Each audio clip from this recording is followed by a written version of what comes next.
kuhusu yanayoendelea kwenye nchi yetu, na mimi nimechukua muda tutafakari sana siku hizi mbili. Ni kana kwamba liko kundi kubwa la watu linapiga kelele za mwizi, mwizi huyo, mwizi huyo, mwizi huyo, mwizi huyo, mwizi wa rasilimali huyo, mla rushwa huyo, fisadi huyo. Halafu kuna jitihada kubwa ya kuwanyamazisha wanaopiga kelele juu ya mwizi. Na jitihada kubwa ya kuwanyamazisha wanaopiga kelele juu ya mwizi, lakini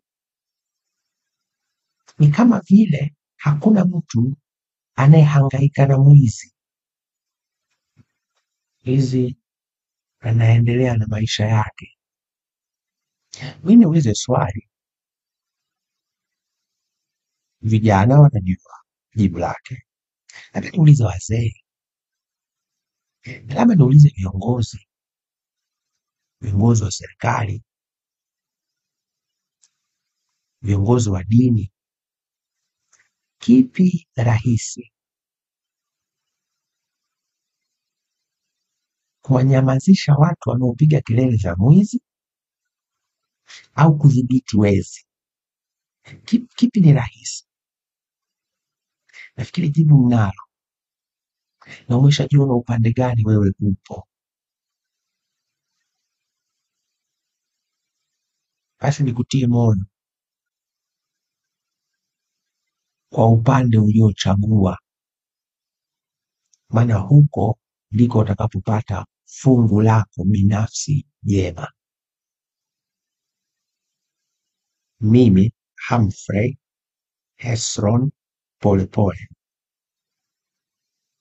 nimeamua kusema ya kwamba dhulma, ufisadi, wizi, ujangili, ujambazi, magenge ya kimafia kabisa kama CCM mtandao hayana nafasi kwenye Jamhuri ya Muungano wa Tanzania, na mzalendo yoyote atasimama katika hilo. Unajua Bwana Yesu siku moja watu walisema wanyamazishe hao, wanyamazishe hao. Kwa hiyo kunyamazishwa, ndugu zangu, hakujaanza leo. Wanaopiga kelele ya kudai haki, kuwanyamazisha kulianza miaka zaidi ya 2000 iliyopita. Niwatie moyo, bado kidogo, tusimame imara. Bwana Yesu anasema kwa waumini wa dini ya Kikristo, anasema mkiwanyamazisha hawa, mawe yatapiga kelele. Tafsiri yangu katika maisha ya leo, wanaonyamazishwa ni watu wenye maslahi binafsi. Ni watenda haki, lakini wamefungwa na maslahi binafsi, wamenyamazishwa. Hawawezi kukemea rushwa, hawawezi kukemea ufisadi, wamenyamazishwa na maslahi binafsi. Katika maisha ya leo, kama waliotakiwa kukemea rushwa, ufisadi na magenge ya kihuni kwenye nchi yetu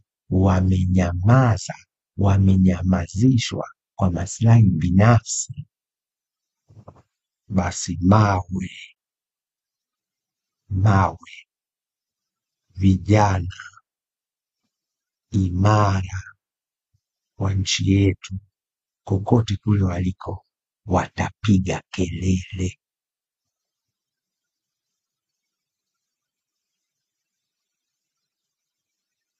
Hakuna uchaguzi bila ya kufanya mwafaka wa kitaifa, kulileta taifa pamoja. Na kiongozi yoyote anayeamini tutakwenda tu, alitakii mema taifa letu. Saizi nazo habari zinazofanyika saizi, kuna watu wakiwemo wazee wanatengeneza orodha saizi ya nani na nani watashiriki kwenye maridhiano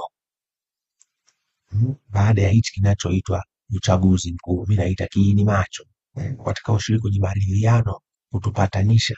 Yani hawa wamekaa kimya saizi, wakati ndo tunabagazwa, tunabanangwa, tunatindinganywa na rasilimali zetu zinahondomolewa. Saizi wamekaa kimya kwa sababu wanajua wana ulaji muda si mrefu wa kuja kutufanyia maridhiano. Mimi naanza kuwakataa leo. Mmepoteza uhalali, mmepoteza heshima yenu mbele ya umma wa Tanzania.